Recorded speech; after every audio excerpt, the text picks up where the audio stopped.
हरियाणा सरकार में कैबिनेट मंत्री राव नरवीर सिंह ने हरियाणा प्रदेश में भाजपा की तीसरी बार सरकार बनने पर पहली बार प्रेस वार्ता का आयोजन PWD रेस्ट हाउस में किया। इस मौके पर उन्होंने हरियाणा सरकार की योजनाओं के बारे में पत्रकार वार्ता में जानकारी देते हुए बताया। प्रेस वालों का मैं अपनी तरफ से और सरकार की तरफ से आपका आभार व्यक्त करता हूं कि आप यहाँ आए। और मेरा तो ये भाजपा तीसरी बार बनने पर पहली प्रेस कॉन्फ्रेंस है। जब मैं भाजपा पहली भी थी तब भी मैंने प्रेस कॉन्फ्रेंस शायद पूरे 5 साल में एक बार की हो, मुझे ध्यान नहीं, वरना मैं प्रेस कॉन्फ्रेंस की नहीं। कई दिनों से ये इच्छा थी कि एक प्रेस कॉन्फ्रेंस गुड़गांव में करनी चाहिए मुझे, लेकिन समय नहीं मिल पाया, भाग दौड़ रही। और फिर कभी सेशन, कभी दिल्ली के चुनाव, कभी यहाँ के लोकल चुनाव, और फिर समय अब मिला तो आपसे रूबरू होने का अवसर मिला। इसलिए मैं भाई हमारे भाजपा के नवनियुक्त जिला अध्यक्ष आए, मैं इनका भी स्वागत करता हूँ आपकी इसमें प्रेस कॉन्फ्रेंस में आए, और आप सबका भी अभिनंदन करता हूँ। साथियों, हरियाणा में अभी भारतीय जनता पार्टी ने, हरियाणा की सरकार ने, नायब सैनी जी ने अपना पहला बजट पेश किया। बहुत सी आलोचनाएं लोग विपक्ष वाले करते हैं, लेकिन मैं ये कह सकता हूं कि मेरे राजनीतिक जीवन की जब शुरुआत हुई तो मैं सबसे पहले 1987 में MLA मंत्री बना। आज साल हो गए होंगे 37-38 साल। मेरा अंदाजा है कि जब हरियाणा का बजट पेश हुआ पहला तो 650 करोड़ रुपए का था, और अब की बार जो पेश हुआ वो 2,05,000 करोड़ रुपए का।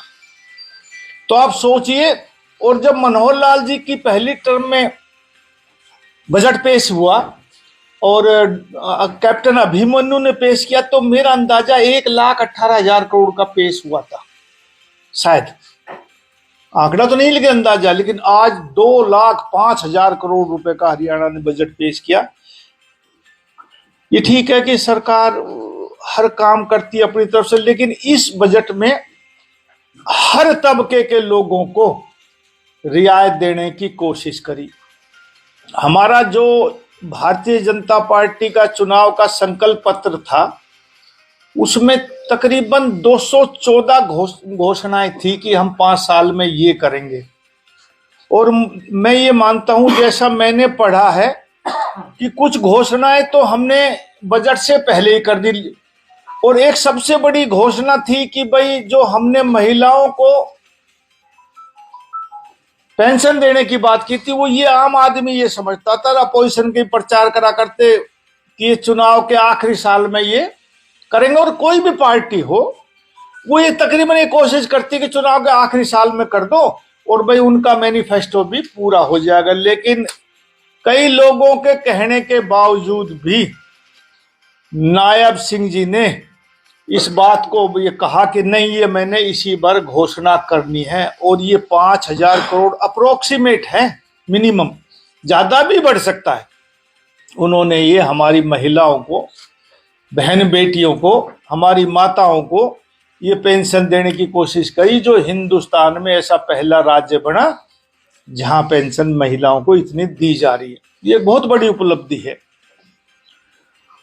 और बहुत सी घोषणाएं कि सब तबके के लोगों को इसमें दी गई, और तकरीबन 90 घोषणाओं पर 214 में से संकल्प पत्र में 90 संकल्प पत्र इसी साल इस बजट में लिए गए हैं, जो पूरे हो जाएंगे।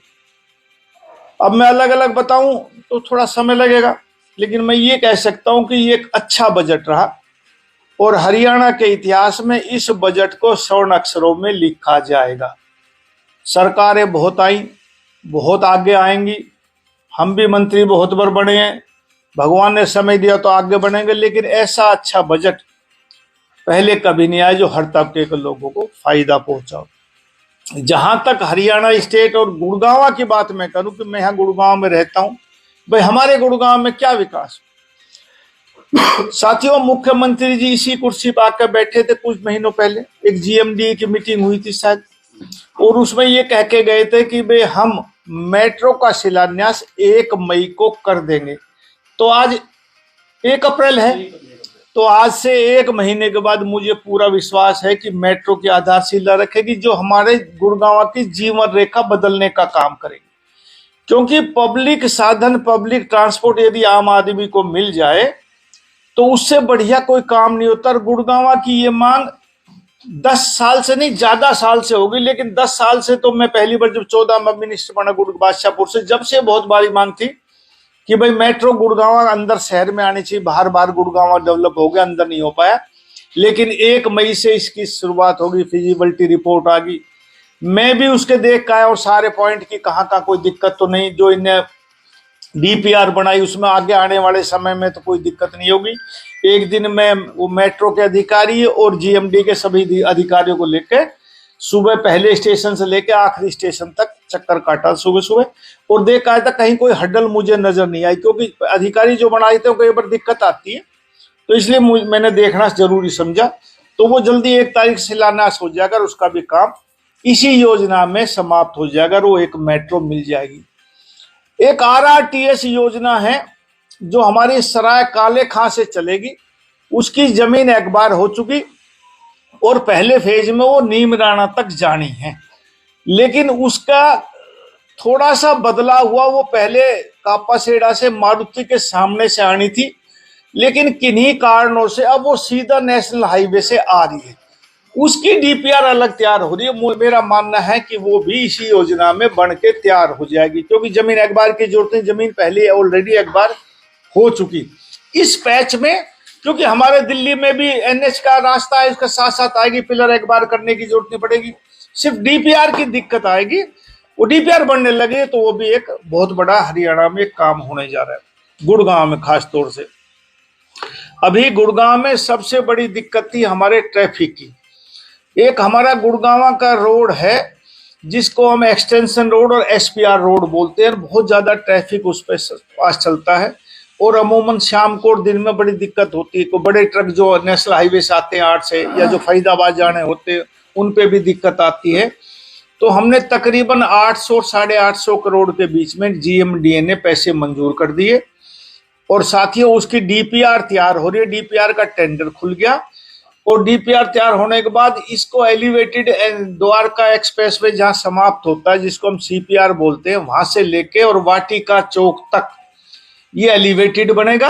और उसके बाद इसके 4 फ्लाईओवर बनेंगे जो नॉन स्टॉप आप एयरपोर्ट टर्मिनल 3 से चलेंगे, तो मैं ये मानता हूं कि 30 मिनट में आप घाटा चौक पहुंच जाएंगे। ऐसी व्यवस्था ये भाजपा की सरकार करने जा रही है। और हमें सबसे ज्यादा दिक्कत होती थी, हम राजीव चौक से चलते थे, और जैसे ही हम सुभाष चौक पे पहुंचते, सुभाष चौक से नीचे उतरेंगे, कोई भी साउथ सिटी मालवो टाउन जाने वाला, तो जाम लग जाता है।